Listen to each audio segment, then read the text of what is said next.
Participa do Manhã no Ar com a gente, manda pra cá sua sugestão de reportagem, denúncia, flagrante, muito simples. Basta enviar uma mensagem de áudio ou de vídeo contando aí o seu problema e a gente junto com você tenta encontrar a solução. Nosso WhatsApp é 992258767.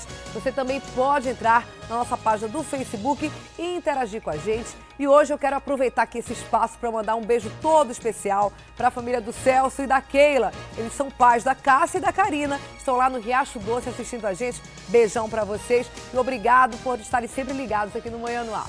Agora a gente vai lá para cima, para o RC Cop, saber como é que está o tempo e o trânsito nesta quinta-feira na cidade de Manaus. Quem traz as informações para a gente, como sempre, é ele, Adeilson Albuquerque. Bom dia, Adeilson. Bela imagem, hein? Bela imagem, Dani. Oi, Dani. Bom dia para você. Um bom dia especial também para a Maria Antônia, lá no Núcleo 21. A Toinha, que sempre está ligada no Manhã no Ar, é fanzaça de toda a nossa equipe. Muito obrigado. E um bom dia especial para você, papai, para você, mamãe, para a criançada também, que já acordou. Levanta, levanta. É hora de ir para a escola. Muito obrigado a você que está com a gente. Temperatura média para hoje de 23 graus, a sensação térmica de 27, possibilidade de chover é 57%. O pôr do sol está previsto para as 17h52. A gente observa que o tempo é bastante aberto, está bonito, Dani, nesta quinta-feira. Que bom, né, Adeilson? Ontem você falou que ia chover e choveu mesmo, Adeilson aí mandando chover. Agora a gente tem 57% de chuva, o dia está bonito, mas a gente vê ali a Zona Leste, Adeilson, onde está um pouco fechado, um pouco nublado? Exatamente, ali ao lado da Zona Leste, que o Alex mostra neste momento, já pegando inclusive fronteira um pouquinho para a esquerda ali com a Zona Norte, um pouquinho fechado realmente para aquele lado ali, mas a gente tem uma visão bem mais privilegiada aqui de cima, a gente olha para o lado direito, para a esquerda, para trás e para frente também, para o lado da Zona Sul, por exemplo, a gente observa o tempo bastante aberto, um pouquinho fechado para esse lado aí da Zona Norte, agora que o Alex mostra, mas isso aí até que a gente considera com essa previsão que nós temos aí de 57% de chuva, né? Deve ser aquela chuva isolada também que vai ajudar a melhorar o clima na nossa cidade. Agora a gente vai aqui, Dani, inclusive já aproveito para desejar um bom dia para os nossos ouvintes e telespectadores, também amigos do Manhã no Ar aqui no Parque 10. Nós estamos aqui no Parque 10 neste momento, mais especificamente aqui na Bola do Mindu, como Alex Gomes mostra neste momento, que é o nosso repórter cinematográfico. Nós viemos aqui, até porque nós recebemos uma informação de que havia um ônibus com problema mecânico no prego, e realmente nós constatamos aquele ônibus ali, ó, bem na saidinha, ele estava passando aqui pelo Parque 10, passou ali pela Tancredo Neves e aí acabou ficando no prego aí, ó, nesta saída que dá acesso ali para a perimetral, que chega inclusive lá na bola ali do Eldorado. Então a gente observa aí que o trânsito neste trecho, para quem sai da extensa Tancredo Neves, aqui pelo Parque 10, que vai ali para a bola do Eldorado, já vai encontrar um trânsito complicadíssimo aí, ó, neste trecho, devido a este ônibus em pane mecânica, próximo aqui do Mindu. Então quem vem, por exemplo, do Parque 10, passando por aqui, saindo ali da extensa Avenida Tancredo Neves, já tem que ter um pouco de paciência, porque este ônibus está em pane mecânica neste trecho, Dani. É verdade, quase, e o engarrafamento, ou pelo menos a lentidão do trânsito, ela começa, a gente mostrou agora há pouco, lá em cima, né, quase na entrada do Xangri-Lá, perto ali do supermercado. E aí ele vem lento, exatamente até a perimetral, é isso? Por causa desse ônibus? Até lá em cima, exatamente. Naquela rua que já dá acesso lá para a perimetral mais na frente e dá acesso ali para a bola do Eldorado. Mas a gente observou, Dani, neste momento, vamos voltar lá de novo, Alex. Assim como nós flagramos o ônibus em pane mecânica, a gente observa que ele acabou de sair. Olha, ainda bem. Inclusive. Perfeito. Inclusive, na hora que você mostrou, já tinha um agente de trânsito ali tentando ordenar, então tudo tranquilo também. Agora, nesse momento, para quem vem pela Tancredo Neves. Obrigada, Deilson. Daqui a pouco eu volto com você de outro ponto da cidade. Até já. A gente continua falando de trânsito. Por volta das 2 horas da manhã de hoje, um acidente envolvendo uma carreta e uma picape deixou 3 pessoas feridas no viaduto Governador Plínio Ramos Coelho, em frente ao Aeroclube. Vamos ver as imagens. De acordo com o motorista da carreta, ele tentou aí mudar de faixa, mas a condutora, o condutor, aliás, era um homem, o condutor da S10, que vinha logo atrás, não percebeu e acabou acertando a traseira. 3 pessoas estavam dentro da picape nesse momento, 2 tiveram escoriações leves, mas Amanda Falcão, que estava no banco de trás, foi levada para o hospital 28 de agosto. A rua ficou fechada por mais de 1 hora, muita gente tentando ajudar, olha só. A gente tem essas imagens desse acidente que aconteceu nessa madrugada e acabou parando o trânsito ali próximo ao Aeroclube. E ontem o dia foi marcado por acidentes. No fim da tarde, uma mulher de 39 anos morreu após uma moto tentar ultrapassar uma carreta e perder o controle. Milena dos Santos Aguiar caiu da garupa da motocicleta e foi atropelada pelo caminhão. Olha só, o caso aconteceu no Distrito Industrial. Vamos ver. Essas imagens mostram a jovem presa na roda da carreta. Foi preciso a ajuda dos bombeiros para retirar o corpo do local. A vítima estava em um mototáxi, que, segundo testemunhas, perdeu o controle ao fazer a curva neste trecho. Tava passando, eu tava acho que uns 100 metros dele. Eu vi só quando a moto rebolou caindo, aí a carreta veio logo em seguida. Aí não deu tempo de muita coisa não, passou só por cima e arrastou. Fotos que hora? 5h30. O acidente aconteceu aqui na rotatória, próximo à fábrica da Samsung. O condutor da moto em que a jovem estava e o motorista da carreta fugiram do local. O corpo foi removido e levado para o Instituto Médico Legal e a carreta levada para o 9º Distrito Integrado de Polícia. Tristeza, né? O motorista da motocicleta era ex-marido da vítima e teria aí fugido, como a Lani falou, do local com medo de ser agredido pela população. O motorista da carreta também fugiu, como a Lani também adiantou pra gente, aí do local do acidente. Até as primeiras horas da manhã de hoje, nenhum dos dois havia se apresentado à polícia. E outro acidente, por pouco, também não acabou em tragédia na zona norte da cidade. Um ônibus passou por cima de uma moto, mas felizmente, graças a Deus, o motociclista conseguiu aí pular do veículo a tempo e não foi atropelado. O caso aconteceu na Avenida Campos Salles, considerada exemplo de mobilidade urbana pela Prefeitura de Manaus. Mas, segundo os moradores, está faltando sinalização por lá. Olhando esta moto debaixo do ônibus, fica difícil acreditar que o motoqueiro sobreviveu. Mas Edvilson Louzeiro saiu deste acidente apenas com arranhões. Ele pulou da moto antes que o ônibus passasse por cima dele. O acidente aconteceu ontem de manhã, ao lado de um shopping na Zona Norte. Os motoristas de ônibus têm que fazer uma manobra para acessar o centro de compras. Como esta é uma avenida nova, alguns acreditam que falta uma sinalização melhor na área. As pessoas têm que saber onde estão andando, que estão fazendo uma lombada, alguma coisa para amortecer a velocidade, porque está grave. Não é a primeira vez que acontece acidente aqui, não. Apesar das reclamações, a Avenida Campos Salles foi revitalizada recentemente.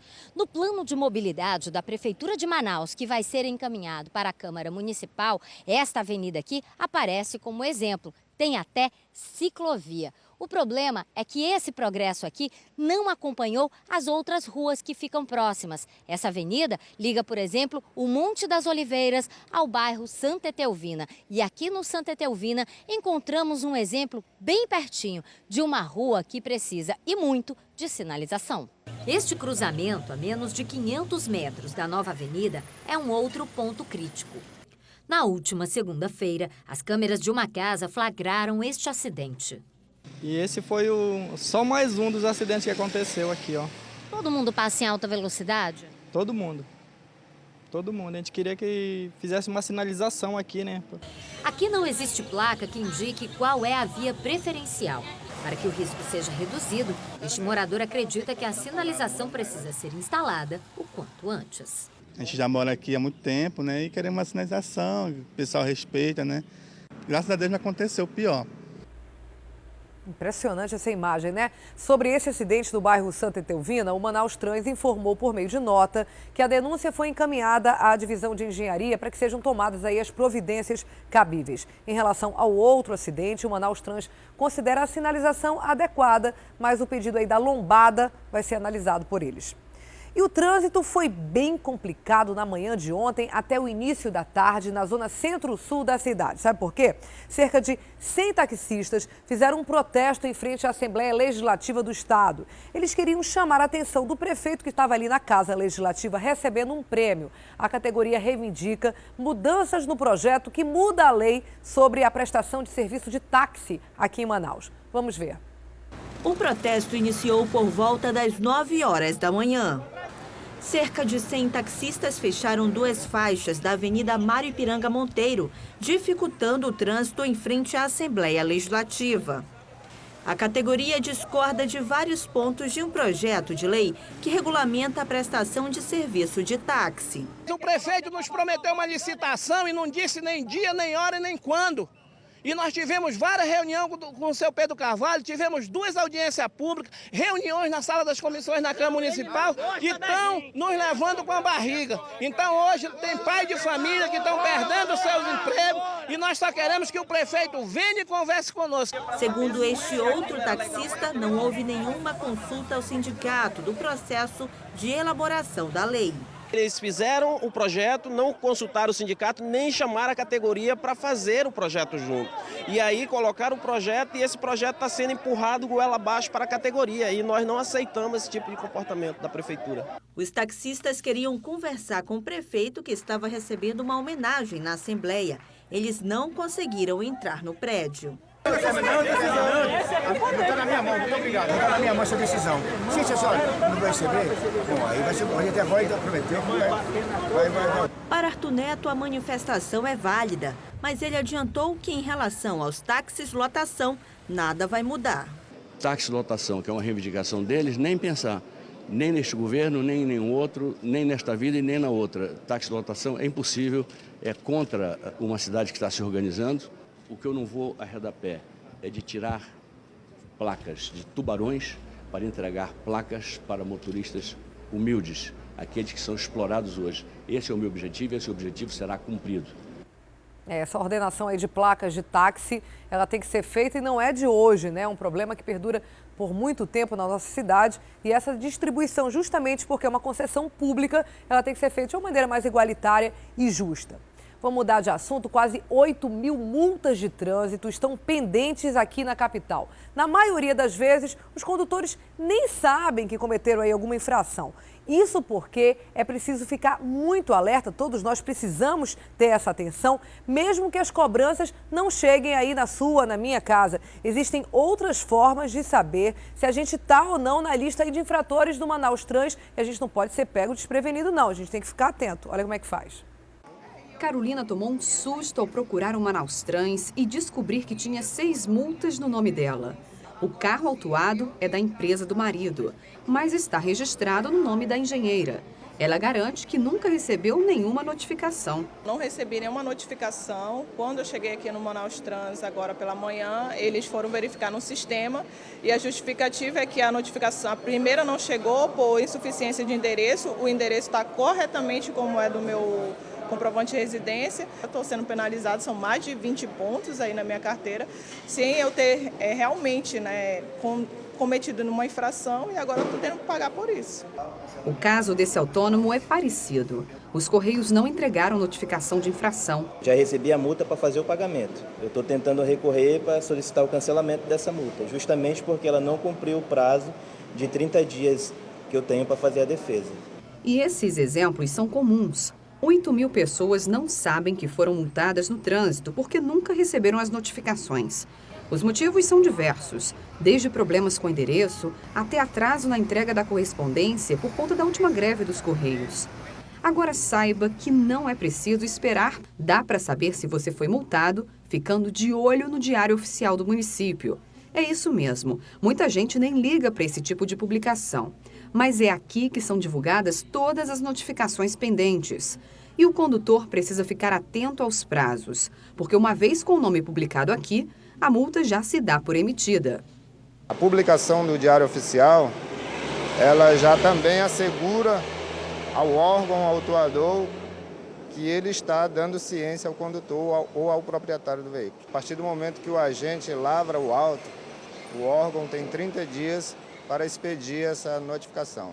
E ele dá para a primeira fase em cerca de 21 dias, 25 dias, que é esta primeira fase dá direito ao condutor a se defender previamente. Agora, se você não fez nada disso, não recebeu notificação, nem sabia da consulta ao Diário Oficial e chegou a ter a multa emitida e os pontos lançados no sistema, ainda tem uma opção: recorrer ao Conselho Estadual de Trânsito.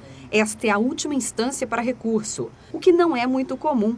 Segundo dados da Junta Administrativa de Recursos de Infrações de Trânsito, somente 20% das pessoas multadas costumam contestar as infrações.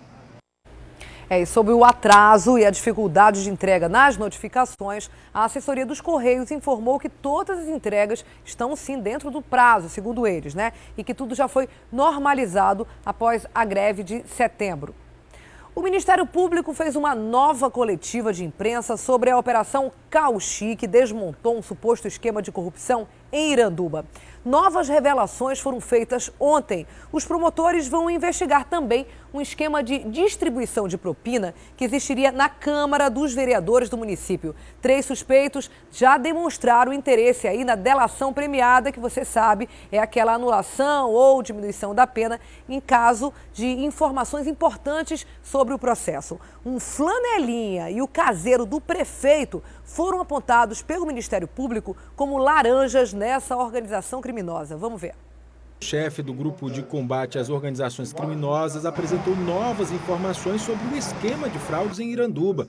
Ele revelou que foi descoberto um contrato de 4 milhões de reais com a funerária de uma ex-funcionária da prefeitura do município.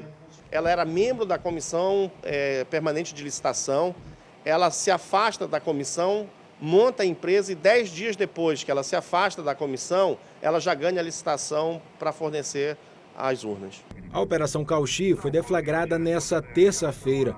No total foram cumpridos 31 mandados, entre eles 5 de prisão e 12 de condução coercitiva, ou seja, os suspeitos são obrigados a depor.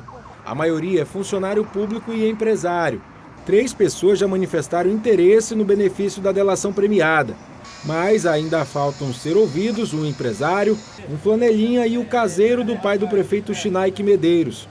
De acordo com as investigações, o flanelinha e o caseiro são apontados como laranjas no esquema. O promotor disse ainda que o patrimônio dos líderes da organização era superior ao padrão que poderiam ter. Era visível a exteriorização de riqueza incompatível com o salário de um secretário municipal. Para que vocês tenham uma ideia, o salário oficial do secretário está em torno de R$ 4.900 e possui um padrão de vida de, no mínimo, uma pessoa que ganha 10 vezes mais que isso. Diante do material apreendido e dos depoimentos já coletados, o Ministério Público não descarta a possibilidade de realizar uma segunda etapa da Operação Cauchi, onde mais pessoas seriam presas, inclusive vereadores, que aparecem em um esquema do chamado mensalinho da Câmara Municipal de Iranduba. São depoimentos de pessoas que dizem que parte do dinheiro que elas pagavam como propina ao chefe da organização criminosa, eles utilizavam parte desse dinheiro para manter a base política do prefeito na Câmara Municipal. Todo o material apreendido em Iranduba já foi encaminhado para a perícia. Foram presos o prefeito de Iranduba, a irmã dele, Nádia Medeiros, além do presidente da Comissão Permanente de Licitação, Edu Correia, e os secretários Davi Queiroz e André Maciel. Segundo o Ministério Público, no total foram desviados 56 milhões de reais dos cofres do município. Muito dinheiro, né? Agora a gente vai lá para cima, voltar a falar com Adeilson Albuquerque, que está sobrevoando já um outro ponto da cidade de Manaus. Onde é que a gente está agora, hein, Adeilson? Altasmirim, Daniela Sayag, a popular grande circular na zona leste da nossa cidade, que liga a zona leste ao distrito industrial. Olha só como é que está o trânsito completamente parado na chegada aqui da bola da Samsung, já próximo do distrito industrial. O que nos chamou a atenção também, Dani, foi essa carreta ali, o Alex vai fechar, para mostrar que está em pane mecânica. Simplesmente ela parou e o motorista, o condutor da carreta, subiu ali para tentar evitar danos maiores ao fluxo de veículos, principalmente para quem vem da Avenida Buriti e vai tentar adentrar aqui a bola da Samsung. Está ali ela encostada, né? Agora ainda a gente bem, né, Adeilson? A gente vê aí que é um motorista consciente, agora são 6 horas e 49 minutos, é um horário de grande fluxo nessa região do Distrito Industrial, muita gente se deslocando, muitos ônibus executivos levando os operários, também ônibus comuns também levando outros funcionários, muita gente realmente circulando nessa área. Então o motorista dessa carreta foi consciente, conseguiu aí subir mas pelo menos não atrapalhou o trânsito. Poderia ficar bem caótico com essa carreta aí impedindo esse cruzamento, né? Ainda bem, né? Ainda bem, a gente até agradece aí ao motorista por ter tido consciência para evitar atrapalhar bem mais o fluxo de veículos. Neste momento nós já estamos com a Adriane Diniz também, simultaneamente com a Rádio Acrítica FM, só para ressaltar que o trânsito está muito mais complicado aqui, ó, pela Grande Circular, Altasmirim, que dá acesso da Zona Leste aqui para o Distrito Industrial. Inclusive, Daniela Sayag e Adriane Diniz, nós já sobrevamos ali a Alameda Cosme Ferreira, pela Bola do Coroado. Por lá, o fluxo de veículos está bem melhor pela Alameda Cosme Ferreira, seguindo pela André Araújo, se a gente comparar para quem sai da Zona Leste aqui pela Grande Circular. A gente sugere, então, quem vai sair deste momento da Zona Leste, do São José, Tancredo Neves, quem vem da Cidade de Deus também, a melhor opção por enquanto é seguir ali pela Alameda Cosme Ferreira e evitar o trânsito bastante lento aqui da Grande Circular, que dá acesso até a Bola da Samsung. Porém, depois que o condutor entra na Bola da Samsung, já segue ali pelo Distrito Industrial com trânsito bem mais tranquilinho, Daniela.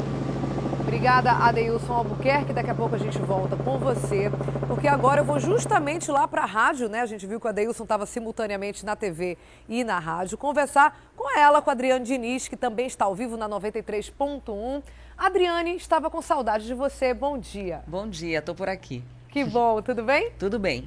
A Adriane, a gente vai falar agora de faixa azul. A gente já sabe aí, tem esse pedido do Ministério Público de suspensão, né, de revisão aí da faixa azul, e até então estava meio parado, porque estava parado na Justiça, mas agora o juiz já está analisando esse pedido do Ministério Público, é isso? Isso, é o juiz Rony Frank, ele é da 2ª Vara da Fazenda Pública, ele recebeu essa ação civil que foi movida pelo Ministério Público. O Ministério Público pede a suspensão imediata do uso da faixa azul, e essa ação chegou na Justiça essa semana, o juiz já recebeu, já analisou e agora deu prazo de 72 horas para a Prefeitura de Manaus se manifestar e justificar todos os questionamentos que são feitos pelo MPE dentro dessa ação.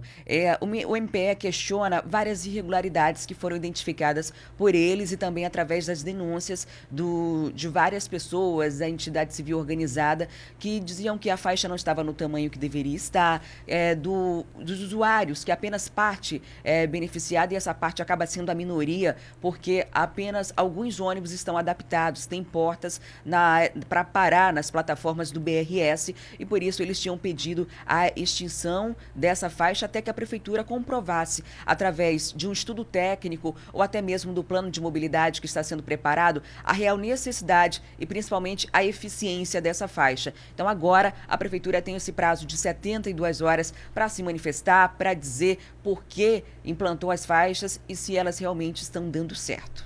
Quer dizer, então, a decisão do juiz vai contar desse prazo. A gente está vindo aí para um fim de semana, né?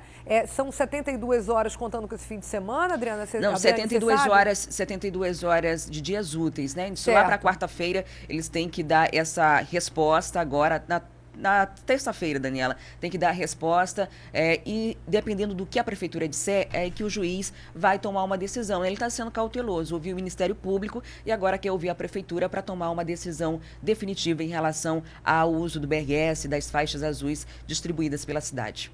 Que é o correto, né? Tem que ouvir as partes para tomar a decisão dele. A gente, então, espera isso na terça-feira, bem ansiosos, porque esse é um assunto que interessa a todo mundo, tanto quem anda, quem usa o transporte coletivo, quanto quem usa o carro particular. A faixa azul nas principais vias da cidade, ela causa, de certa maneira, uma alteração muito boa para uns, não tão boa para outros, mas essas deficiências, se forem comprovadas e constatadas mesmo, elas têm que ser sanadas sem dúvida nenhuma. Agora, Adriane, vamos mudar de assunto, vamos falar aí, Zika vírus está dando trabalho, é isso mesmo? O Zika vírus está dando tanto trabalho que levou o governo federal a decretar um estado de emergência sanitária. O Zika vírus, ele é transmitido pelo mosquito Aedes aegypti, ele causa a microcefalia, é uma doença que reduz o tamanho do crânio, crânio e acaba tendo consequências sequelas graves para o desenvolvimento das crianças.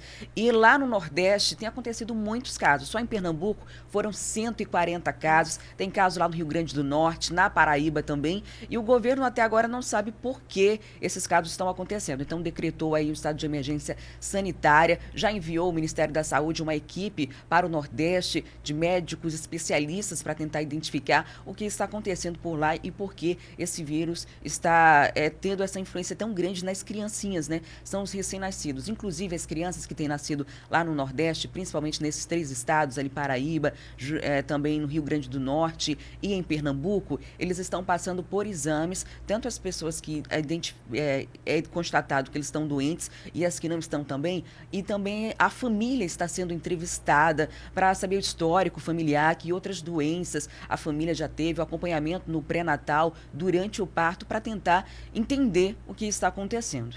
E aí todos nós, né, podemos e devemos auxiliar aqui também na nossa cidade, fazendo a nossa parte, que são os mesmos cuidados que a gente tem em relação ao mosquito da dengue, é o próprio Aedes aegypti que a gente está falando. Então, os mesmos cuidados, né? Não deixar água empoçada, cuidar sobretudo nessa época que a gente tem chuvaradas como a de ontem, né? Chuvas muito fortes e que deixa, sim, água acumulada. A gente tem que virar todos os recipientes, aqueles cuidados que a gente já sabe, conhece, mas a gente vacila e não faz, né, Adriane? Cuidado é a palavra, Daniela, porque uma chuva como a de ontem, que você falou, ela acaba acumulando água no telhado, dependendo de como essa calha está. Se for uma calha que está entupida, ela pode acumular água, acumula no lixo, acumula nos recipientes, e aí vem um dia de sol, e aí se reproduz o mosquito e de repente a gente pode ter dengue e várias outras doenças causadas aí pelo mosquito, até mesmo de repente um surto de Zika vírus que tem acontecido lá no Nordeste.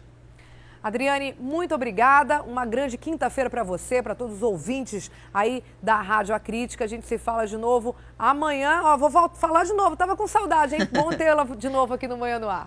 Igualmente, Daniela. Tchau, abraço, até lá. Até lá.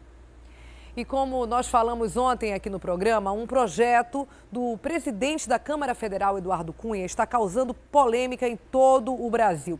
Isso porque ele pode implementar um projeto de lei que dificulta aí o aborto para mulheres vítimas de estupro. Assim como em outras cidades do país, um grupo de mulheres aqui em Manaus também foi às ruas protestar contra essa proposta. Elas não aceitam que as vítimas de estupro percam o direito de optar pelo aborto. Vamos ver. Essas mulheres vieram para a rua defender um direito previsto em lei desde 1940. Cadê o direito da minha neta? Cadê o direito da minha filha que desejou ser criança, não ser mãe? Hoje em dia, o aborto é considerado legal no Brasil em algumas situações. Ele pode ser feito quando a gravidez coloca em risco a vida da mãe, ou então quando o bebê nasce sem cérebro, é um anencéfalo. Outra situação é quando a mulher é vítima de estupro e tem uma gravidez indesejada. Aí, ela pode também optar por tirar o bebê dentro da lei. Uma conquista recente é que as mulheres que são vítimas de abuso sexual podem também procurar postos de saúde e tomar a pílula do dia seguinte. Todas essas conquistas podem cair por terra caso o projeto de lei seja aprovado. Estuprador não é pai, estuprador é criminoso. E nós somos contra essa PL, nós estamos mobilizando o Brasil inteiro, porque não é um retrocesso pequeno. Estas mulheres esperam sensibilizar a bancada amazonense em Brasília para que os parlamentares votem contra a proposta de Eduardo Cunha, que já conta com o apoio de 12 deputados. O projeto de lei determina que todos os abortos sejam considerados crime. Mulheres vítimas de violência sexual teriam que registrar um boletim de ocorrência antes de ter acesso ao atendimento médico e social. Só com o BO em mãos, elas poderiam ter acesso à pílula do dia seguinte, disponível na rede pública. Imagina, uma pessoa violentada, agredida, que pede socorro. Você encaminharia para um hospital ou para uma delegacia? O protesto terminou com uma caminhada até a Assembleia Legislativa do Amazonas. E outra proposta lá de Brasília também está repercutindo aqui em Manaus. A Câmara dos Deputados quer propor uma lei que regulamente o cimento. Isso mesmo. Segundo os parlamentares, ainda não existe uma certificação que garanta aí a qualidade do produto. Para reforçar a medida, um grupo de trabalho foi criado na Assembleia Legislativa do Amazonas para levantar dados sobre os cimentos comercializados aqui na região. Eles querem que o produto tenha a certificação do Inmetro. 7 marcas de cimentos comercializadas em Manaus foram encaminhadas para análise no Laboratório do Serviço Geológico do Brasil. A ideia do grupo de trabalho criado na Assembleia Legislativa é levantar dados que reforce ainda mais a necessidade do cimento ter certificação de qualidade do Inmetro. A iniciativa surgiu depois de denúncias de venda ilegal em estabelecimentos na cidade. Mas não só isso, teve o caso do Hospital Adventista, que desabou e que, na verdade, todos começaram a falar da questão da qualidade do cimento. E sabemos que já aconteceu em outras partes do país, com a situação da má qualidade do cimento, prédios sendo desmoronados, e causando danos. O que nós estamos querendo é que o cimento passe a ter uma certificação junto ao Inmetro, que é exatamente para eliminar esses riscos em relação à composição, à qualidade, que se tiver com baixo padrão, certamente irá provocar um sinistro com riscos irreversíveis. No Amazonas só existe uma fábrica de cimento. As demais marcas vêm de outras regiões do país e até de fora do Brasil. Erros na composição do produto preocupam muito o Sindicato da Construção Civil. Tivemos alguns eventos, que não estão comprovados, mas de alergias que podem estar sendo acarretadas pelo cimento. Ainda não comprovamos, mas estamos nas nossas análises para chegar a essa conclusão. O resultado vai fazer parte de um documento que será entregue na Comissão de Minas e Energia da Câmara Federal, em Brasília. No dia 17, que estaremos indo a Brasília para a reunião do dia 18, estaremos levando uma minuta com as informações, principalmente Cefaz e Receita Federal, no que diz respeito ao pagamento tributário dessas marcas. E aqui estaremos juntando exatamente uma informação extremamente preciosa, que é a qualidade mineralógica, físico-química desse produto. É isso aí. Agora a gente volta a falar com o Adeilson Albuquerque, que está sobrevoando um outro ponto da cidade. Cadê o Adeilson aqui no telão? Olha só, agora ele está aqui. Onde é que a gente está, hein, Adeilson? Eu não consigo identificar aqui pelo telão, não. É a Max Teixeira, a estrada da Cidade Nova com trânsito muito bom, Daniela Sayag. É verdade, 7h02. Normalmente esse horário a Max Teixeira está bem aí tumultuada, bem cheia. Alguma coisa que justifique isso, Adeilson? Será que tem alguma retenção um pouco lá atrás? Ou o Manauara hoje decidiu ficar um pouco mais aí na cama, na nossa companhia, na manhã dessa quinta-feira, hein? Eu fico com essa segunda opção aí, de que está todo mundo acompanhando o Manhã no Ar nesta quinta-feira, até porque nós passamos ao lado do Terminal 3 também, o trânsito por lá tem uma pequena lentidão que é muito natural devido ao semáforo. Aí depois, quando o condutor segue muito bem também, pegando até 60 km por hora ali, próximo a Noel Nutas, pegando a Max Teixeira e agora até a chegada aqui, inclusive, da Torquato Tapajós. Como é bonito ver o fluxo de veículos bastante tranquilinho. Tanto para quem sai da Max Teixeira, quanto para quem entra e para quem já entra, sobe aqui, inclusive, na Torquato Tapajós. Neste momento, a gente já chega na Torquato Tapajós e observa que o trânsito agora, simultaneamente com a Rádio Acrítica FM, é muito bom. Daniela e Adriane Diniz na Max Teixeira e até aqui, na entrada da Torquato Tapajós. A gente olha um pouco ali na frente, vamos já nos aproximar para observar que o trânsito reduz a velocidade, o veículo reduz a velocidade quando ele chega aqui, próximo ao conjunto Santos Dumont. A partir aqui da passarela, próximo à Secretaria de Segurança Pública, já tem uma pequena lentidão, mas é até que aceitável, dá para a gente ter um pouco de paciência e seguir direto. Torquato Tapajós, uma boa opção para quem vai em direção ao centro, se encontrando até que bom na manhã desta quinta-feira. Dani e Adriane. 7h03. Obrigada, Adeilson. Daqui a pouco eu te chamo de novo. Agora a gente vai mudar de assunto. A Secretaria Municipal de Infraestrutura apresenta amanhã um projeto de drenagem urbana que faz parte aí do Plano de Saneamento Básico aqui de Manaus, junto com outros 2 projetos. E para falar sobre esse assunto, a gente recebe hoje aqui no estúdio do Manhã no Ar a diretora da Unidade Executora do Programa de Infraestrutura Urbana e Ambiental de Manaus, na Seminf, que é a Miriam Koifman. Bom dia. Bom dia. Prazer em recebê-la aqui. Então, esse plano de saneamento, na verdade, ele contempla vários planos, entre eles o da drenagem, mas a gente tem também, a gente estava conversando aqui antes, resíduos sólidos, que mais, Miriam? Água e esgoto, o plano diretor urbano da cidade e de drenagem. E o de drenagem. A gente vai falar especificamente da drenagem. Ontem teve aí uma chuva bastante forte, pequena ali na hora do almoço, mas bastante forte em alguns pontos da cidade. E basta, assim, 30 minutos, 1 hora, para locais ficarem alagados. A gente, inclusive, Miriam, tem cenas de alguns desses locais. Olha só, a gente tem a Avenida Brasil e vários outros. Essa imagem aí que a gente está vendo agora, uma imagem feita ontem na Avenida Brasil. Olha só o que o telespectador mandou pra gente. São cenas impressionantes mesmo de quanto alaga em determinados pontos. Você já tem hoje mapeado pontos cruciais na cidade para drenagem, que sofrem problemas de drenagem como esse aí? Sim, com certeza. O plano ele foi elaborado pela empresa Concremate e foram feitos levantamentos nos principais igarapés da cidade, 12 ao todo. E nesse estudo, ele define pontos de estrangulamentos, como esse aqui, que a gente acabou de ver lá na Avenida Brasil, no Igarapé do Franco, são pontos que indicam que a prefeitura tem que tomar alguma providência para melhorar o correr do Igarapé. E o que acontece num caso como esse? A obra não foi feita adequadamente lá atrás? Existe algum entupimento do bueiro? Por que acontecem situações como essa? O lixo ele contribui muito para essa obstrução, né? O lixo colocado indevidamente, no momento errado, a coleta de lixo ela tem um horário, a população pode ajudar nesse sentido, né? A questão da educação ambiental, que a gente tanto bate para que sejam colocados o lixo na hora certa que vai passar o carro de lixo, porque acontece um evento desse, como essa chuva. O saco que você deixou lá para o lixeiro levar, não deu tempo dele levar porque ele ainda não tinha chegado, esse lixo vai lá no bueiro, nessa tubulação das pontes e entope.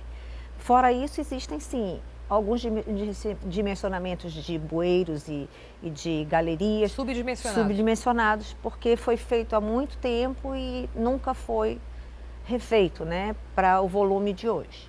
A gente sabe que esse ponto aí na Avenida Brasil, aliás, vários pontos na Avenida Brasil, no Igarapé do Franco, como você falou, sofrem esse estrangulamento aí, a pouca vazão de água no caso de uma chuva. Tem ali também o caso do Boulevard, só para citar casos aqui mais próximos do centro. Mas as pessoas vivem isso de forma bastante intensa também nos bairros, nas outras vias de acesso. Você falou que tem um mapeamento. Quais são os lugares que são prioritários para essa ação? Nós temos vários locais, né? Não é só um, são 12 igarapés.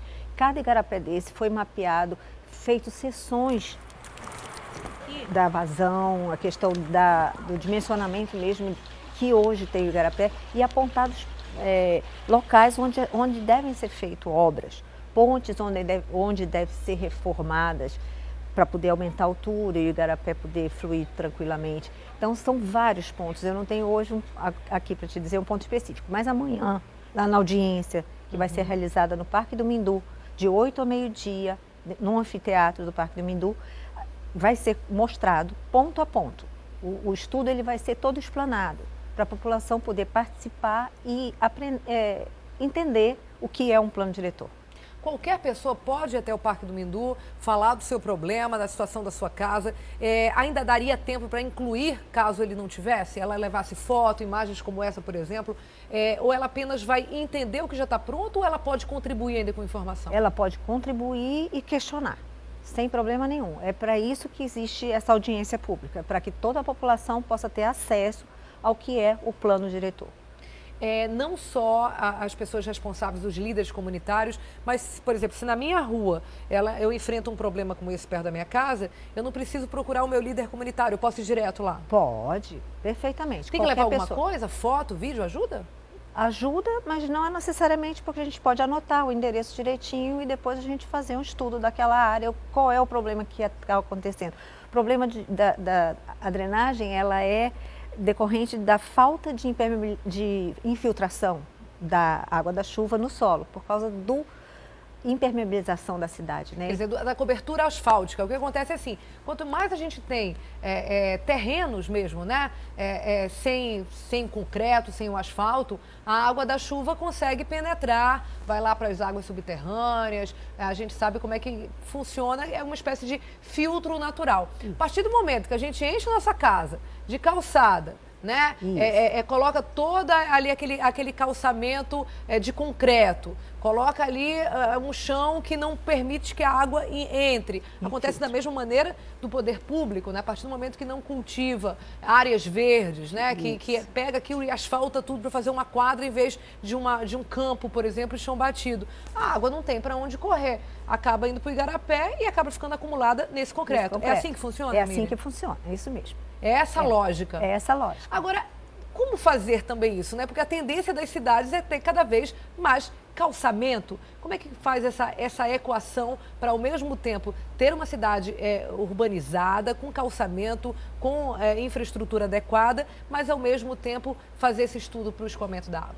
Tendo um bom sistema de drenagem, que a gente simula a infiltração pela drenagem, entendeu? E a drenagem ela tem que ser cuidada. A questão do lixo é muito importante.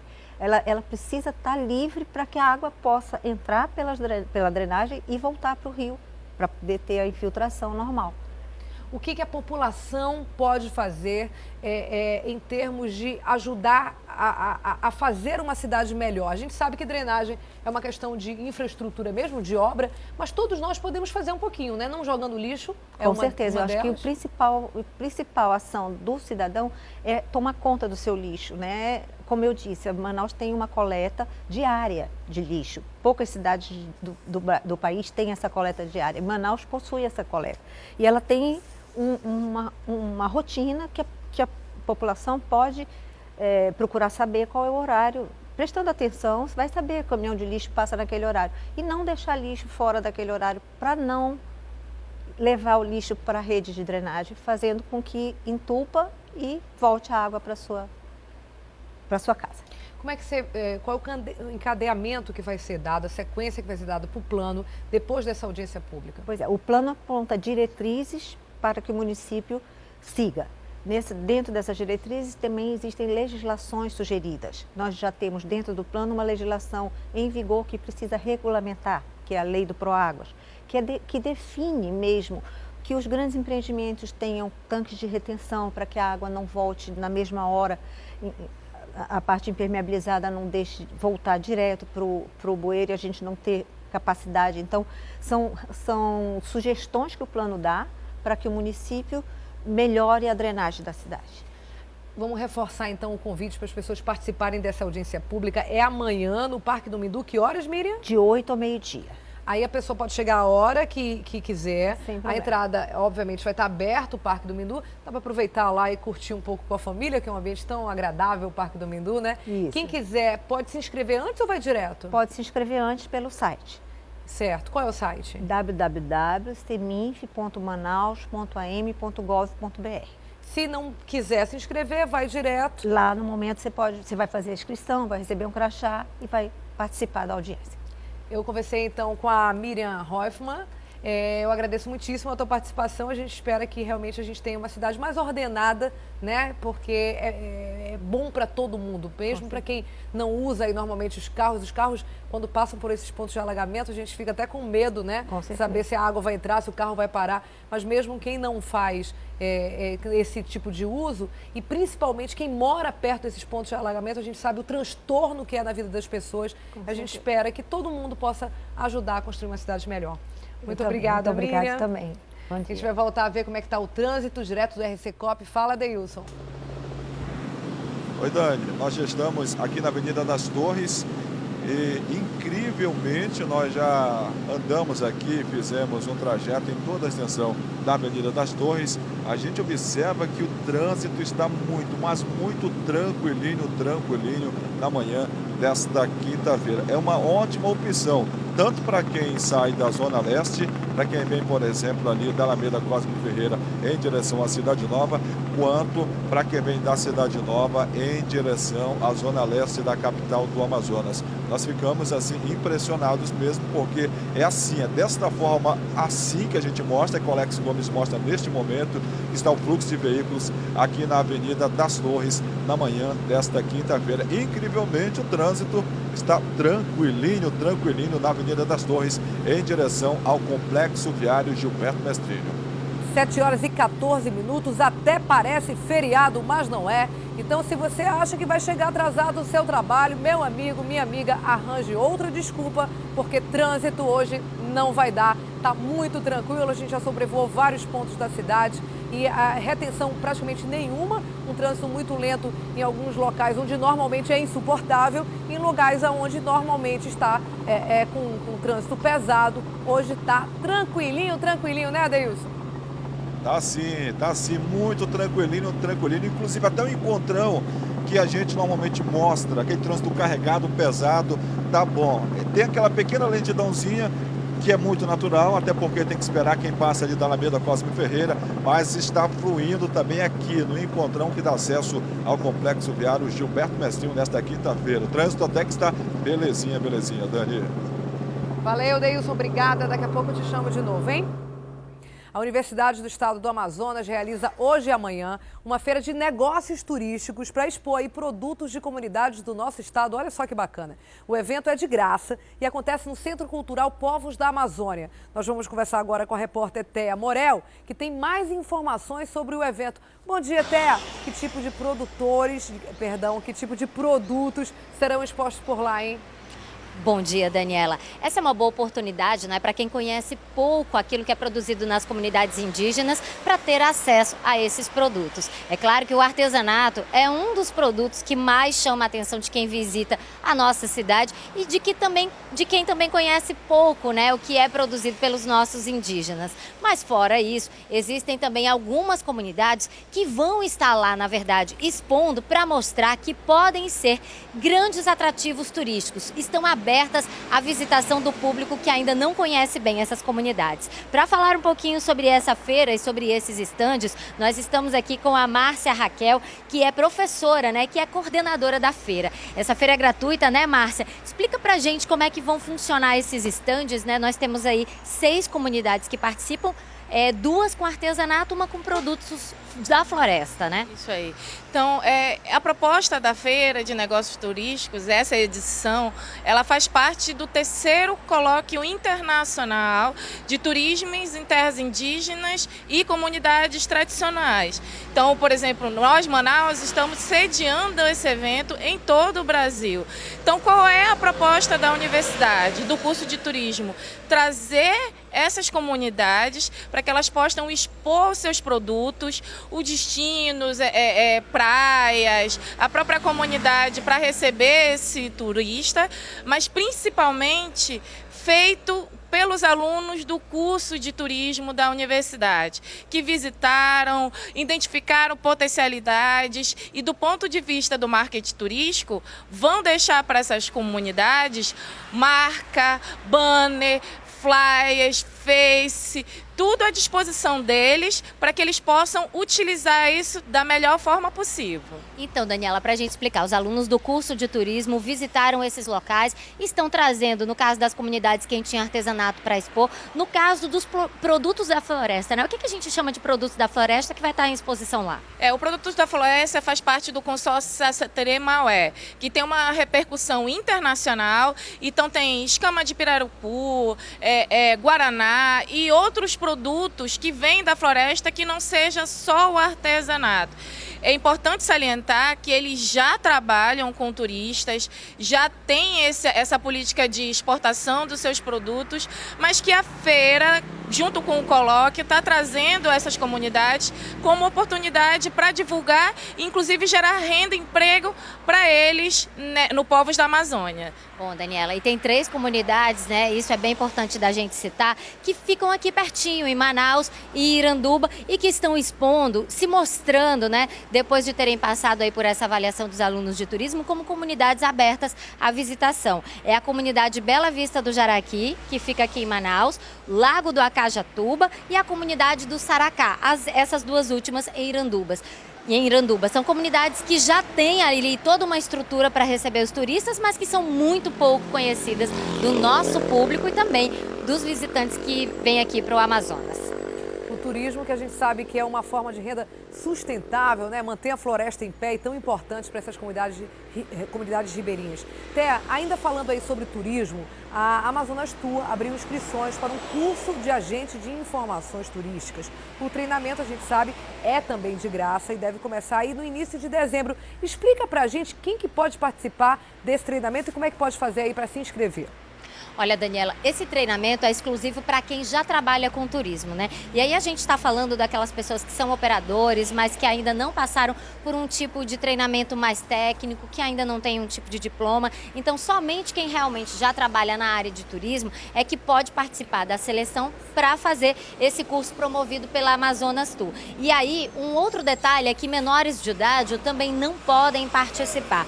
Para quem está interessado em fazer esses cursos, tem que procurar a Amazonas Tour, que fica na Avenida Djalma Batista, número 1712, com vários documentos em mãos. Eu vou citar aqui alguns. É preciso levar o RG, o CPF, o comprovante de residência, o de escolaridade, porque você precisa ter um ensino fundamental para poder participar desse curso, e também a carteira de trabalho ou algum tipo de comprovante de vínculo empregatício, que é justamente isso que vai provar que você já trabalha no setor de turismo, que você pode ter acesso a esse curso promovido pela Amazonas Tour.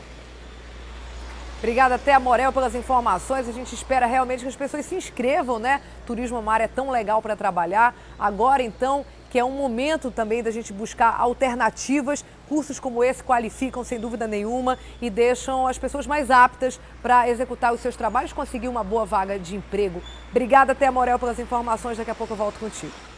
E um projeto de lei que obriga que todos os assentos dos ônibus sejam preferenciais está em análise na Câmara Municipal de Manaus. Segundo o autor da proposta, a ideia é fazer com que os usuários do transporte público sejam mais conscientes, respeitem as pessoas com necessidades especiais. Vamos ver. Idosos sentados sem problemas nos ônibus, mas essa cena nem sempre é comum. Dona Sônia diz que muitos jovens não têm essa consciência. Eles fingem que está dormindo, né? Aí não levanta mesmo e fica. Eu já passei de levantar para um senhor, que também era mais novo do que eu, mas ele estava com problema na perna. Eu me levantei e dei para ele. Ele não levantou para o senhor, né? Mães com crianças de colo também ficam indignadas com essa situação. Deparou com alguma situação de não liberar o assento para a senhora quando a senhora está com a sua filha? Já. Assim, bem constrangida, né? Porque a gente não tem onde se segurar, né? Bom de mal educado. Eles não respeitam nem os velhos. Hoje eu vim de manhã com ela, quem me deu foi uma senhora com um bebê, se levantou e me deu para mim. Não respeito não. Hoje, nos coletivos da cidade, existem apenas alguns assentos preferenciais, mas este vereador quer mudar esta regra. Plínio Valério apresentou um projeto de lei na Câmara Municipal de Manaus, que propõe que todas as cadeiras sejam liberadas como preferenciais para mulheres com crianças de colo, gestantes, idosos e pessoas com algum tipo de deficiência física. Era uma coisa que deveria ser espontânea. Já que a macharada não vai de forma espontânea, a gente vai tornar lei, obrigatório. Todos os assentos de ônibus em Manaus serão prioritários. O vereador explica que não existe como fiscalizar e não há punição prevista para quem descumprir a lei. O que se pretende é conscientizar os usuários do transporte coletivo. Se o fulano não levantar, ele está desobedecendo uma lei. Então, aí ele pode ser punido de outra forma, de desacato de lei. Na realidade, no meu entendimento, só o fato de ser chamado a atenção, olha, você tem que dar o lugar para a pessoa que é mais idosa. E é lei, a pessoa já vai ser punida com esse vexame. E eu espero que, ao passar esse vexame, ele não repita no próximo ônibus. É isso aí, né? Aquele ditado, quem não aprende em casa a ter educação, acaba aprendendo na rua.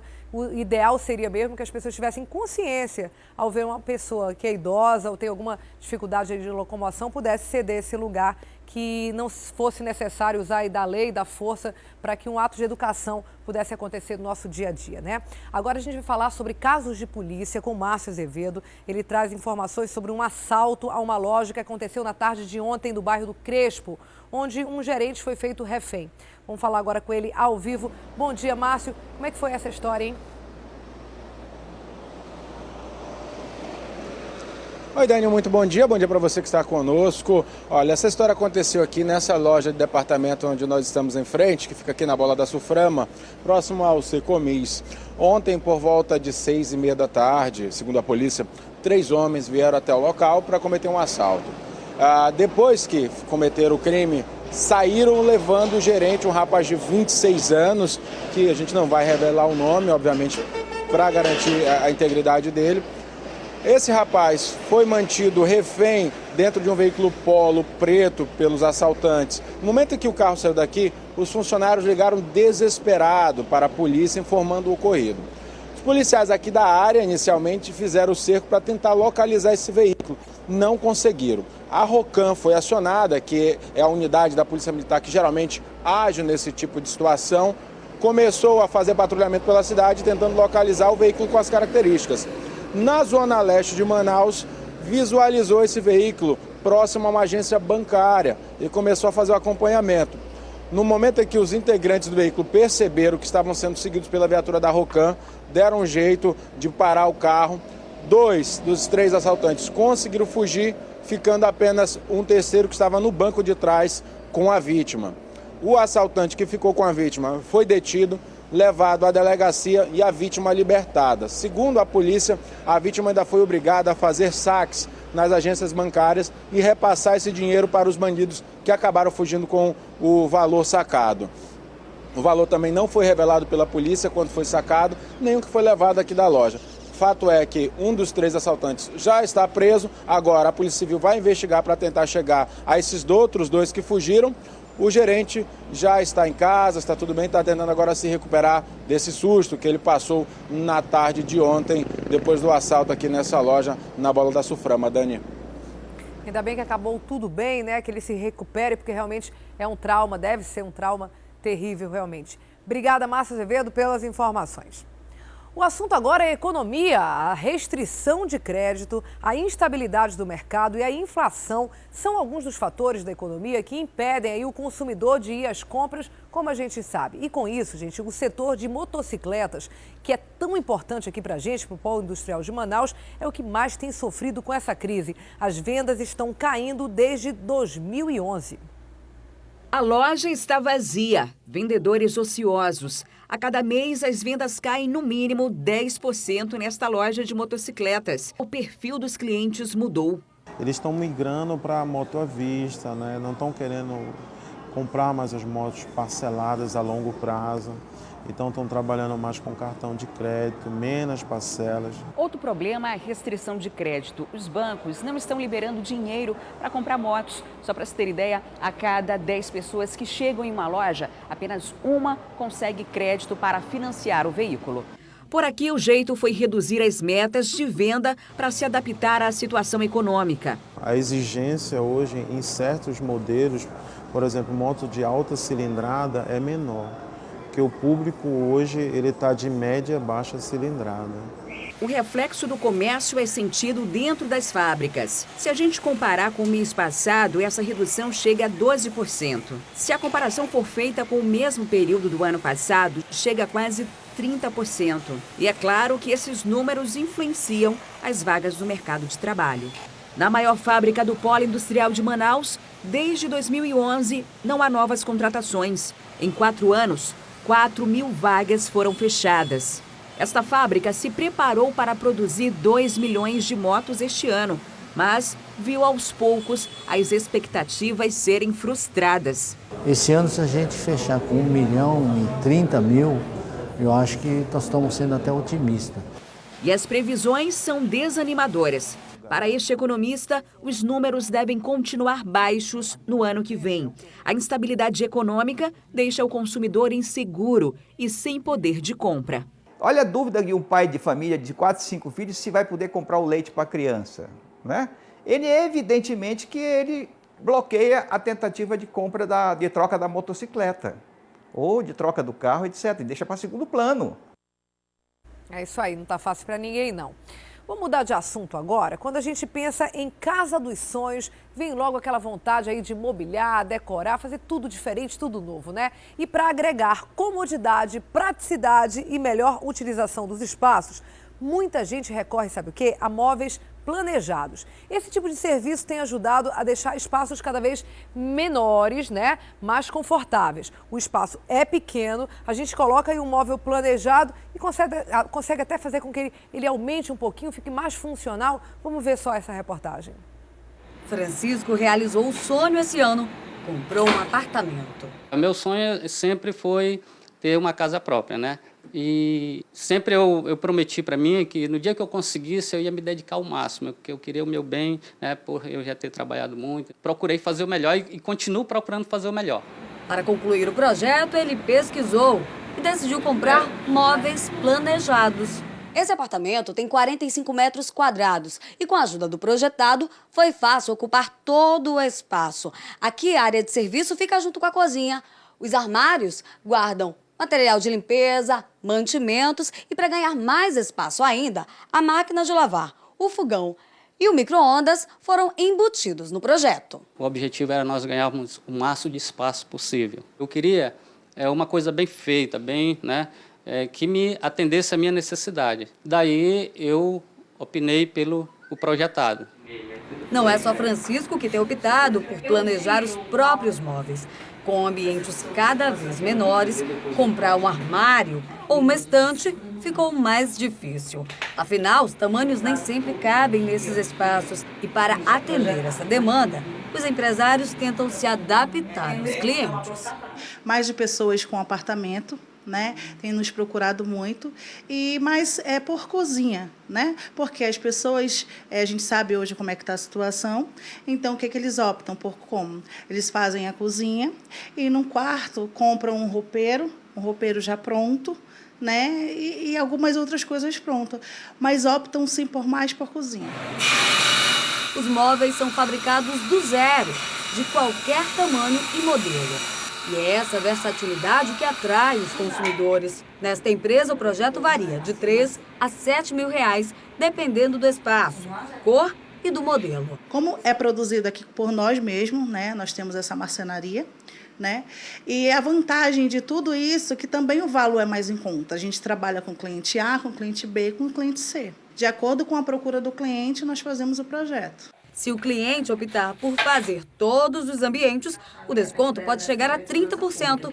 Foi o que decidiu Daniela. Em virtude de ser apartamento, né, a gente é limitado à questão do espaço e às vezes a gente não encontra no mercado móveis daquela medida, né? E o modulado ele tem essa praticidade de fazer o teu móvel na medida que você precisa, né? Que a gente tem um apoio, né, da empresa sempre que está fazendo o modulado. Então isso traz uma satisfação para o cliente. E fica funcional e fica bonito também, né? Olha só, a gente vai fazer um pequeno intervalo agora, são 7 horas e 32 minutos e volta daqui a pouco perguntando o seguinte para você. Você quer ajudar Papai Noel? É muito simples, gente. A campanha do Correio aí, que pode fazer de você um Papai Noel ajudando uma criança, já está nas ruas. A gente vai mostrar como é que você pode fazer para participar. E tem também, claro, as informações, tudo sobre esporte. Não sai daí, 7 horas e 39 minutos, estamos de volta aqui no Manhã no Ar. Você já imaginou ser assistente do Papai Noel? Todos os anos, a campanha Papai Noel dos Correios pode te ajudar a realizar esse desejo. A ação desse ano foi lançada ontem em todo o país e quem tiver interesse em participar já pode participar. Quem vai explicar pra gente como é que funciona é a Thea Morel. Volto a falar com ela agora ao vivo. Thea, eu quero ser assistente do Papai Noel. Como é que eu faço, hein?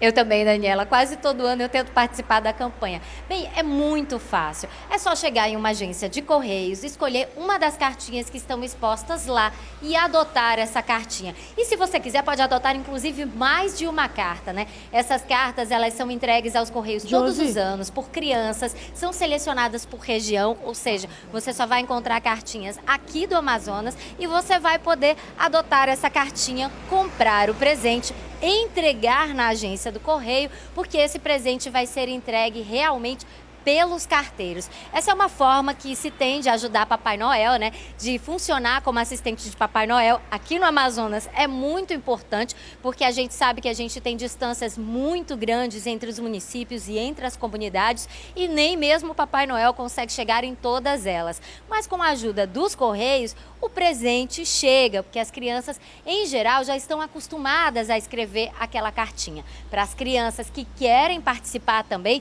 já pode começar a escrever as cartinhas, mas aí tem alguns critérios.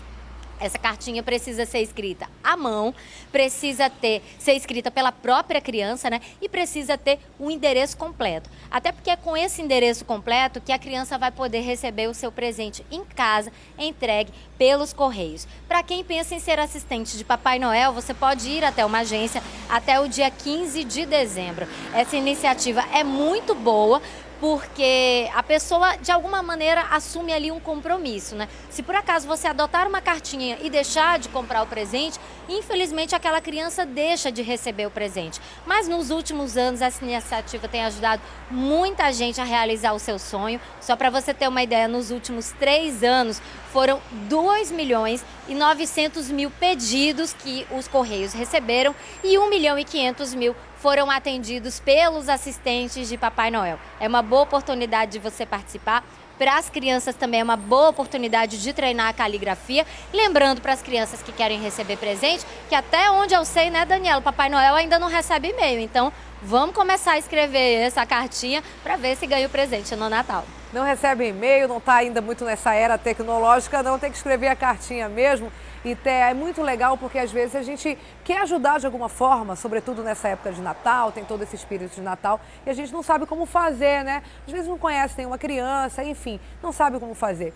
Então, se você está aí em casa agora e quer ser assistente, faça isso. Pode ser qualquer agência, Theo? Está centralizada em algum ponto? Na verdade, Daniela, existem as agências centrais que já têm ali as cartinhas, são montadas árvores com as cartinhas onde você pode escolher. Mas se você tiver dúvida se a agência perto da sua casa está com esse tipo de projeto, está participando da campanha, você pode acessar o blog.correios.com.br/Papai Noel dos Correios. Lá tem o endereço de todas as agências aqui em Manaus e no Brasil inteiro que estão participando da campanha. A gente está mostrando nesse momento aí, então, o site, né, onde a pessoa pode ter a lista das agências. A produção está me informando aqui que são 10 agências espalhadas por Manaus e os endereços estão aí no blog.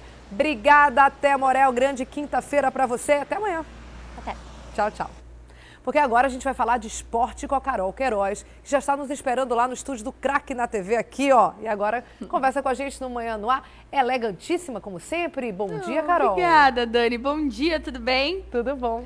Dani, olha, seguinte, já saíram os finalistas da Copa dos Rios de Seleções, viu? Os jogos das semifinais aconteceram ontem lá no estádio Gilberto Mestrinho, né, o famoso Gilbertão de Manacapuru. Vamos ver então quais os classificados para a final. Vamos ver. Os jogos das semifinais da Copa dos Rios de Seleções foram regados de muita emoção. No primeiro jogo, a seleção de Uricurituba enfrentou a seleção de Humaitá. Em campo, uma partida disputadíssima, que terminou com um placar de 3-3. Com o empate, a decisão do primeiro finalista foi para os pênaltis. E após longa sessão de erros e acertos, o Humaitá conseguiu a vitória. Agora só é alegria, só descansar. A equipe está de parabéns, a equipe adversária também está de parabéns, que foi um dos melhores jogos da competição da Copa do Rios. E só tenho a agradecer. Já no segundo jogo, a seleção de Anuri começou a todo vapor e fez logo 2 gols contra a seleção de Manicoré. Atrás no placar, Manicoré não teve escolha e foi para o ataque e conseguiu arrancar o empate com esse bonito gol de falta. jogo. Anuri 2, Manicoré também 2. Resultado que levou a partida para os pênaltis. E assim, nos pênaltis, a equipe de Manicoré avança para a fase final da Copa do Rio de Seleções e agora vai enfrentar a seleção de Humaitá. Eu venho sofrendo desde do começo, quando a gente saiu da nossa cidade. E graças a Deus, bicho, a gente entregou na mão de Deus, Deus sabe o que faz.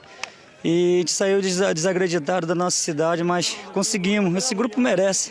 A grande final acontece nesta quinta-feira, a partir das 17 horas, no estádio Gilbertão. A expectativa é que a gente faça uma boa final, né, nessa quinta-feira, já que essa rivalidade ela vem de longe.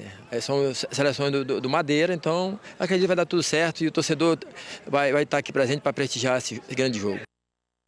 E ó, além de Manacapuru, também tem futebol hoje, Clássico Brasil e Argentina, hein, lá em Buenos Aires. A partida é no estádio Monumental de Nunes, né, o estádio do River Plate, e começa às 9 horas da noite, horário de Manaus já, tá? Apesar de ter Neymar, né, e saber que o Messi não vai jogar, o técnico Dunga foi bem duro e afirmou que esses fatores não fazem do Brasil favorito, viu? Até porque a seleção também terá como desfalques o zagueiro Marquinhos e o lateral esquerdo Marcelo. Os dois estão lesionados. Sem o Messi, o Neymar vai ser aí o centro das atenções, né, em campo hoje. E tanto a Argentina quanto o Brasil tropeçaram aí nas primeiras rodadas e agora precisam da vitória a qualquer custo para não colocarem em risco a classificação para o Mundial da Rússia em 2018.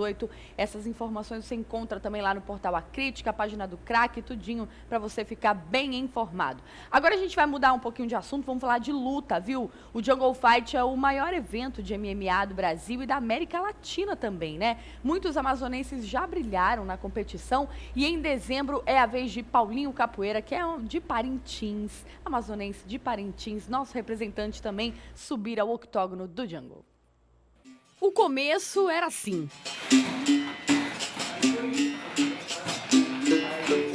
Hoje é assim. Não é à toa que meu nome é Paulinho Capoeira, né? Eu comecei, na verdade, na capoeira, né? Depois eu imigrei para as outras modalidades, que no caso eu vim buscando jiu-jitsu, né? Devido à capoeira, na época, tinha aquela rivalidade um pouquinho com... Tava aquele... quem é mais, quem é menos, entendeu? A época da capoeira e o jiu-jitsu, então foi a época que eu também necessitei treinar o jiu-jitsu. Depois eu comecei a procurar as outras modalidades, né? Eu comecei a treinar um boxe, aí depois eu procurei Muay Thai, depois eu fui treinando o judô, a luta olímpica, depois até a luta livre, comecei a praticar. E aí eu senti a necessidade de buscar algo a mais, entendeu? Então eu comecei a correr atrás de coisas novas. Comecei a procurar eventos de Vale Tudo, assistir, né? Sempre prestigiei os eventos assim e sempre tive aquela vontade de participar. Então veio aquela necessidade, falei, vou tentar aí, vamos ver o que vai dar aí. Desde que começou no MMA, Paulinho já fez 9 lutas. 4 delas no Jungle Fight, maior campeonato de lutas do Brasil. 2013 eu comecei, né? Fiz a minha primeira luta no Jungle, vim de vitórias contra o Marco Vinícius Cabecinha. Depois eu fiz a minha luta seguinte com o Antônio Ceará, também da Exidin lá. Aí depois, ano passado, eu fiz a luta com o Diego Paiva, o Tenso, em São Paulo. E esse ano, graças a Deus, eu fiz a luta com o Nildo Cachau lá em Palmas e Tocantins. Então é só vitórias. Graças a Deus, a gente vem de 4 vitórias consecutivas. No dia 5 de dezembro, Paulinho volta a lutar na organização. Dessa vez, disputa o cinturão na categoria mosca, até 57 quilos. Luta que ele considera a mais importante da carreira. Eu me sinto preparado fisicamente, tecnicamente, psicologicamente. Estou pronto, esperei por esse momento e graças a Deus a gente está alcançando ele. Ainda não concluiu porque a gente ainda não lutou, mas a gente vai buscar esse cinturão. É uma coisa que eu pedi muito a Deus e graças a Deus está acontecendo. A gente sabe da responsabilidade que é disputar um título, a gente sabe da responsabilidade que é lutar representando o Amazonas, né, aqui o Norte. A gente sabe que é a responsabilidade de estar lutando para todo o Brasil estar vendo, todo mundo está vendo. E a gente sabe também que é a oportunidade de ter algo melhor daí. Sobre o adversário, Paulinho tem estudado o estilo de luta dele. Bom, eu assisti as lutas deles, venho assistindo os vídeos dele, né? O Bruno The Talent Menezes. A gente sabe os pontos fortes dele, a gente não pode menosprezar os adversários, né? Pode ser um inferior, superior. A gente está ali pronto para todos os tipos de situações. Eu tenho certeza que também ele está assistindo, ele deve assistir a minha última luta. Então, a gente sabe dos pontos fortes e dos pontos fracos, e a gente tem que se preparar para todos os tipos de situações que podem ocorrer no momento. Aos 32 anos, Paulinho diz estar na melhor fase da carreira e lembra as dificuldades que passou quando ainda morava em Parintins, município onde nasceu. Muita gente viu a minha história, a minha trajetória de vida. Eu tive uma doença, no caso, né? Na época que eu morei lá, tive apêndice. Ela estourou, infeccionou tudo por dentro. Eu tive uma cirurgia que... Eu fiz, na verdade, 3 cirurgias, então eu tive uma complicação muito grande. Todo mundo achava que eu não ia conseguir dar a volta por cima, todo mundo achava que eu não ia conseguir mais voltar a praticar esporte. E hoje, graças a Deus, aí eu estou conseguindo triunfar no MMA, no esporte, né? Porque eu não tenho preconceito com nenhum tipo de modalidade e valorizo todas. E para quem torce pelo Paulinho, ele deixa o recado. Quero agradecer primeiramente o carinho de todo mundo que acredita no meu trabalho, né? A minha equipe, né, da Ti Cardoso, os meus familiares, a minha família, os meus amigos que acompanham o meu trabalho no dia a dia, os meus patrocinadores que ajudam o tempo todo, estão me ajudando de todas as formas que podem. Eu estou muito focado para isso, eu acredito muito no trabalho que está sendo feito e eu tenho certeza disso aí. Eu vou só concretizar lá com a vitória, em nome de Jesus. Vou trazer esse cinturão para Manaus.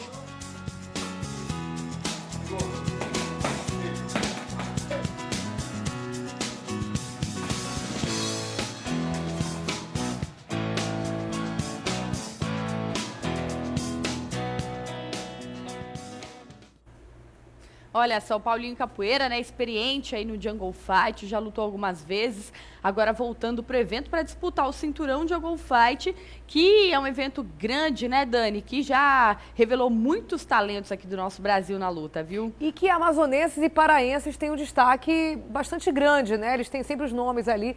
Agora, no caso do Paulinho, eu não sabia essa história da superação dele. É legal, né, Carol? Como sempre, o esporte, de certa maneira, está ligado a uma história de superação. Serve, a gente sempre fala isso aqui, de exemplo mesmo. Alguém que podia desistir, enfrentou algum problema, mas tem no esporte a força para começar ou para recomeçar, né? É isso mesmo, Dani. E ó, eu quero aproveitar aqui o gancho, já que a gente está falando de luta, só mandar um abraço para a família e também para o Adriano Martins, né? Muito conhecido nosso, aqui lutador também, tá lá nos Estados Unidos, está morando lá, fez uma cirurgia no joelho, estava precisando, não que ele estivesse muito lesionado não, mas era uma dor que incomodava ali e acabou fazendo uma cirurgia no joelho. Ele tá lá, mas eu tenho certeza que sempre nos acompanha aí pela internet, a família dele também, então melhoras pro Adriano Martins, viu, Dani? E eu vou ficando por aqui, amanhã tem mais esporte aqui no Manhã no Ar. Tchau, Carol, obrigada, até lá então. Beijo. Beijão pra você também. E a cena tão esperada da novela Os 10 Mandamentos continua. Ontem o Mar Vermelho se abriu para a passagem aí dos hebreus e uma cena emocionante a gente pôde assistir, recheada de efeitos especiais. Não para por aí não, hein? Vamos ver o que vai acontecer no capítulo de hoje, que também está sensacional. Estende tua mão sobre o mar novamente.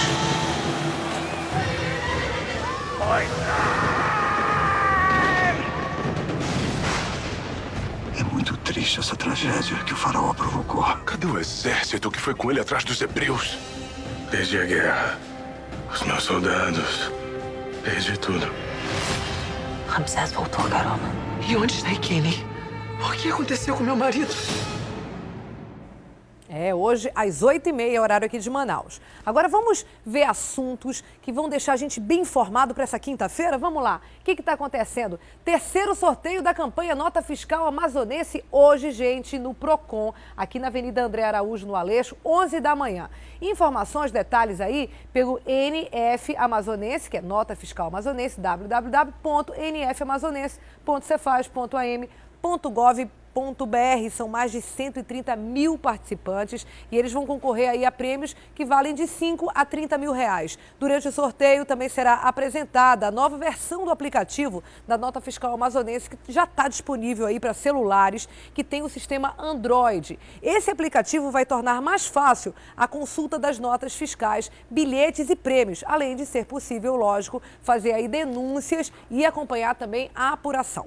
Mais uma informação aqui no Assuntos do Dia para a gente ficar atento. Homenagem ao violinista Marcos Salles. no Teatro da Instalação, lá no centro da cidade, às 7 horas da noite de hoje, ó, 36315739, para você ter mais informações. A gente sabe que as obras do compositor Marcos Salles são mundialmente conhecidas e a gente, se puder, deve prestigiar. 7 horas e 53 minutos, a gente agradece muitíssimo a sua companhia aqui no Manhã no Ar. Desejo uma ótima quinta para você. Convida para você continuar com a gente aí, com a nossa programação. E a gente, eu e você, já temos encontro marcado aqui no Manhã no Ar, amanhã às 6h30. Tchau, gente. Até lá.